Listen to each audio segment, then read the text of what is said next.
ko gisandoo cher internaute kooku nag mu nekkoon Abdoul Mbow ginnaaw nag li nga xamante ne rek ma ngi ko doon ñaxtu démb ci seen toogaay boobe wala seen jotaay boobi bokk na ci règlement intérieur waaye it bu assemblée nationale waaye itamit comportement du président El Malick Ndiaye président de l'assemblée waaye itamit la ñu gis ne rek moom ilimaanu jawriñ yi moom Ousmane Sonko daanaka daal joxu leen cër ndax na ko neexee rek lay duggee ci assemblée nationale. alors li sa kàddu yi lay ñun ñëpp ñoo ko déggandoo est-ce que vraiment tey ñoom li ñu tënk maanaam mooy boycott donte ne def nañ recours à ca conseil constitutionnel mu mel ni rek dafay daal di rejoindre li ñu doon waxtaanee sànq mais est-ce que tey boycotter est la meilleure façon de faire ndax du ñu jox l'occasion seen opposants yi tamit ngir ñu mën a exercer li nga xamante ne mooy seen pouvoir wala bu fekkente ne c'est des lois la ñu jàpp que ni dañuy dicter li nga xamante ne mooy seen ay lois. waaw mais xam nga boycott bi c'est une action politique. En réponse au comportement d'Ousmane Sonko à l'hémicycle parce que gis nañu kii bi question d'actualité bi passé dàgg sant yi mu amoon ak ki nga xam ne mooy Thierno Alassane Sall ak ki nga xamante ne aussi mooy Abdou Karim Sall. Abdoul Mbow ak ñeneen ba tax na en fait ñoom ñu xalaat ne buñ fa demee dañuy may tribune Sonko pour mu défouler wu seen kaw ba tax na en fait ñoom ñu décider carrément que ñoom dañuy boycotter te am nañ ci droit et donc seen teewaay moi je pense que doon na am solo mais doon na am solo plus pour Ousmane Sonko parce que dina leen mën a identifier wax leen li mu leen bëgg a wax jàllale message am parce que question d'actualité bi ça c'est la loi qui le dit et c'est une obligation pour le gouvernement d'aller répondre aux questions des représentants du peuple devant l'Assemblée nationale mais c'est également aussi une tribune pour venir disons passer un message et donc ku ne xam na ne Ousmane Sonko yooyu moom du ko raté yooyu moom. mais sax ay question d'actualité du gouvernement la ndax jàppoon ne aussi tamit ñoom dañuy fuir li nga xamante ni moom moo nekk seen responsabilité. waaw parce que loolu aussi am na ci parce que comme ay représentants du peuple lañu c'est-à-dire ñu am ay ndaw yu am ci ñoom confiance jox leen mandat ñu représenter leen à l'Assemblée nationale. yore suñu kàddu. yore kàddu askan. lu mu metti war nañ dem ñu dékku Ousmane Sonko. parce que boo demee mi ngi mel ni prétoire rek c'est-à-dire bu ñu demee ñoom ca Assemblée nationale ba bu ñu yëkkatee kàddu yooyu ñuy wax kenn mënu leen ci topp. kenn mënu leen ci topp. ñoom gis nañ dayo bi am aussi tamit ku ci mel ni Maître Aïssata Tall Sall bu jëlee kàddu. oui muy Maître Aïssata Tall Sall di Abdou Mbow di Thierno Alassane Sall di Anta Babacar Ngom ainsi de suite c'est-à-dire pour man daw nañu parce que mënoon nañu ñëw dékku Sonko jàmmaarloo ko mu ci biir assemblée bi parce que nag c'est des députés c'est des représentants du peuple dañu am voix au chapitre. mais comme aussi ragal nañu et Sonko aussi nekk na koo xam te ne ku naqaree dékku la parce que ku ne xam ne Sonko laa ma ñam daggul ci poosam et que aussi ay tontoom saa waay dafa ñaw. mais Ram Lissa jàppoo woon ne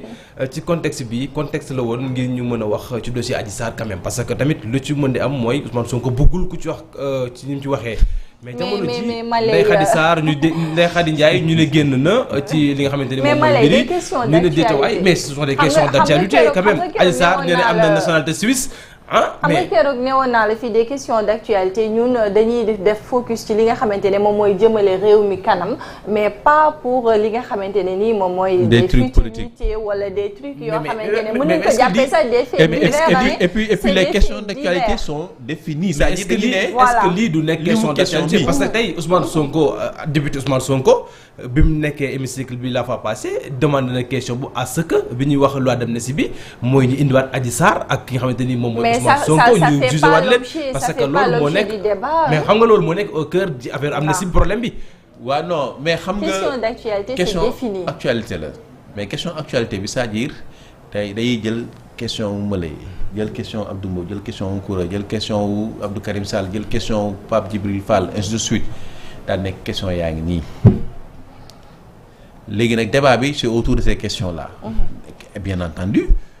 questions yi identifié nañ leen et tout mais du ñàkk député yi cabaxal ñii dugg fii ñii jaar fii. ku nekk bërëxal sa soxla wax sànni say pic parce que assemblée aussi noonu lay demee. saa su dañuy wax ne député dañuy wax rupture dañuy wax à la faveur de Ousmane Sonko. dañuy wax rupture mais assemblée amul rupture la fa doon xew moo fay xew ba léegi sinon même pire il faut le dire et donc moi je pense que ne en fait bu ñu kii war a demee assemblée député d'opposition yi ñoom aussi war nañu mën a préparer wu. même bu dee dañuy waxtaan seen biir ba déggoo ci lenn pour maanaam mën a ñëw disons teg seen stratégie pour contrer ki nga xam ne Ousmane Sonko waaye le problème et ça quand même il faut le dire ñoom du ndaw lañu par rapport ak majorité wu 130 députés yu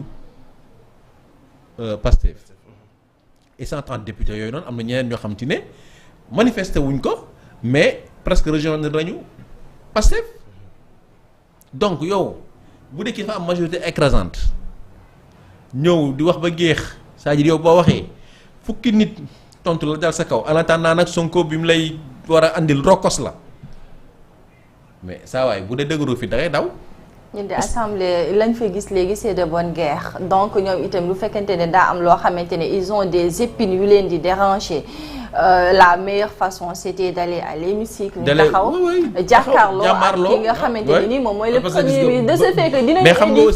dinañ édifier ces Sénégalais yi nga xamante ne dañuy laam-laamee que y a pas une opposition solide dans ce Sénégal. effectivement loolu moo war a am te mooy dëgg bi aussi mais xam nga aussi bu ñu demee dañuy gën a disons may kii yi nga xamante ne mooy Sonko pouvoir c'est-à-dire gën a may lii session boobu noonu mooy dayoo parce que boobaa day nekk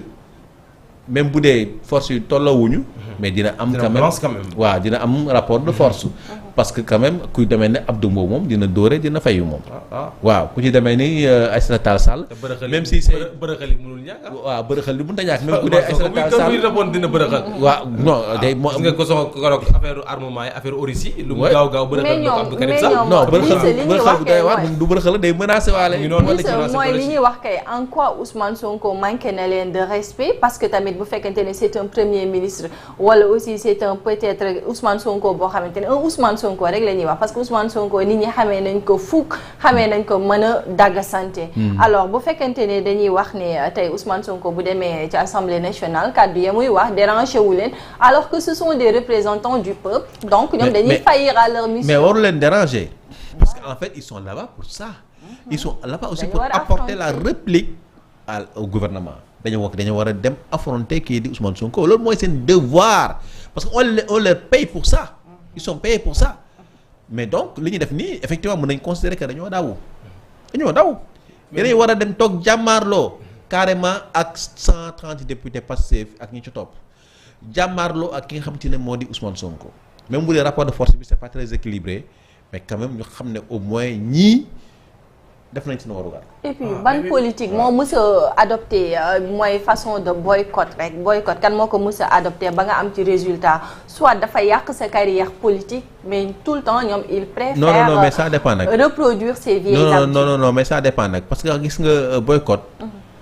c'est une stratégie politique et tout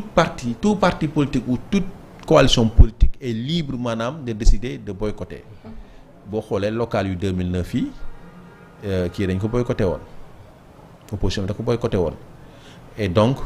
am na ci boo demee yeneen dëkk présidentielle lay am opposition boycotté ko et d'ailleurs sax ki nga xam ne mooy Abdoulaye Wade en 2019 da doon demander à ce que opposition bi ñu boycotté ko parce que mbir mi leerul donc pour wax la que ne maanaam boycott moom c'est une stratégie c'est une arme politique et loolu boo ko defee maanaam pour ñàkkal fayda sa adversaire la et pour wane que ne maanaam kii lii lay ñëwee et ñun d'accorduñ ci lii. lii moo ñu intéressé. man bañuma boycotté mais lii sax xam nga ban côté lay waxee dama ne la loo xamante ne c'est des questions d'actualité politique de l'État li nga xamante ne moom moo war a doxal tey nguur gi soit mu rectifier wala mu corriger li nga xamante ne nii moom mooy ses manquements. bu fekkente ne yaa war a taxaw nga contrecarrer nga proposer tes idées boo ne tey da ngay fuir loolu c'est pas une bonne manière. waaw mais Koura aussi il faut nga nangu ne ku ci nekk ak stratégie am ku ci nekk ak cëggal guyam c'est-à-dire man kii di ma lay mun ma ko obliger saa waaye ma ne que non ma lay da ngay sol rouge wala da ngay sol vert wala da ngay kii non c'est-à-dire opposition bi parlementaire nee na xalaat na ne moom mu boycotté Ousmane Sonko mooy ëpp impact que mu teew fa jàmmarloog moom après ñu dégg fa yoo xam ne neexu leen ñu ridiculiser leen. et après s'il y avait d'autres choses yoo xam ne war nañ ko mën a corriger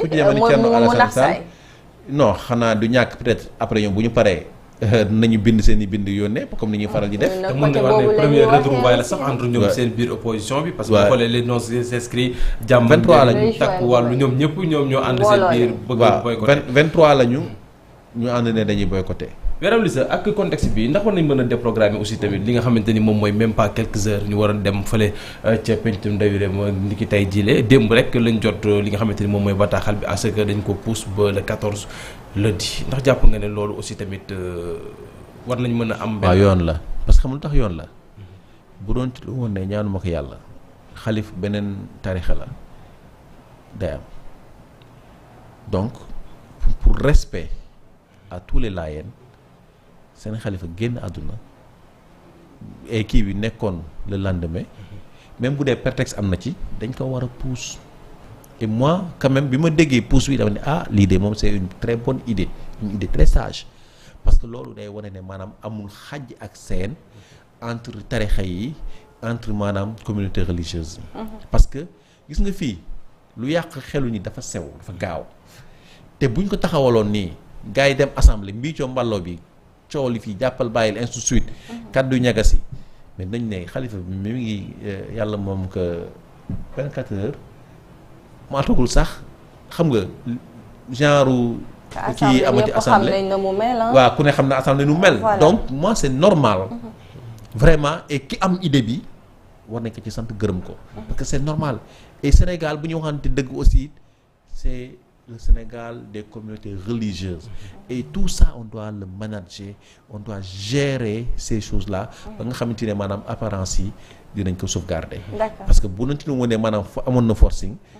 leen am assemblée nañu ne respecté wuñu mémoire ki fi jógee et ki fi jógee kilifa la et dañ ko war a respecter y a pas seulement que l'attitude du Premier ministre la ñu dénoncer mais également le comportement de El Malick Ndiaye. waaw xam nga parfois man effectivement man mi yàgg a couvrir affaire u assemblée depuis ki nga xamante ne moo nekkoon avant ñoom Moustapha Niasse c'est-à-dire ay ñoom Seck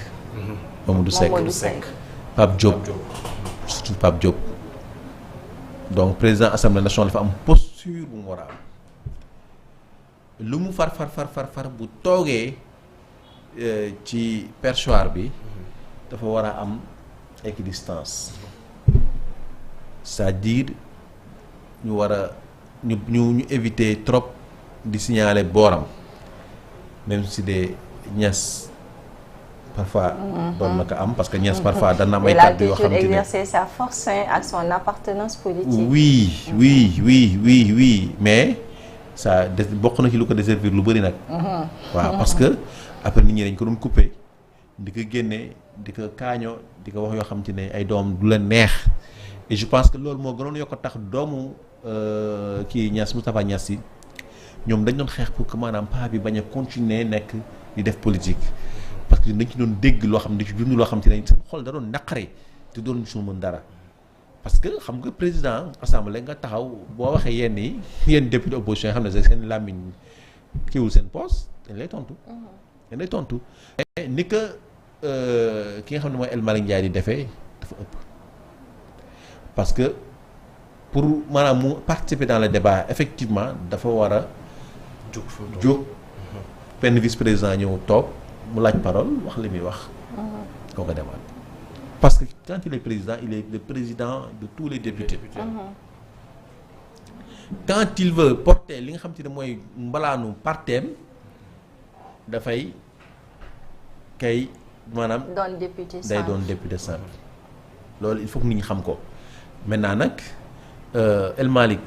bi muy doog a falu def na ay actes yu salutaires yu am solo mooy maanaam dem gisi tous les anciens présidents ku nekk mu am lu mu fa jëlee mais je pense que aussi ci la mu fa jëlee waroon nañ ko xamal ne carrément kat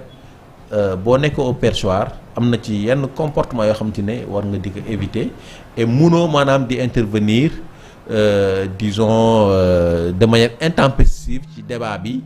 et di bërxal say affaire donc loolu moo waroon nañ ko xamal ba mu xam ko. mu moytu ko woon. D'accord Ousmane Sonko dina dem le 14 la ñuy jàpp passage am foofu est-ce que vous pensez réellement que tey tamit danañ am quelque chose de différent wala tey seen boycott bi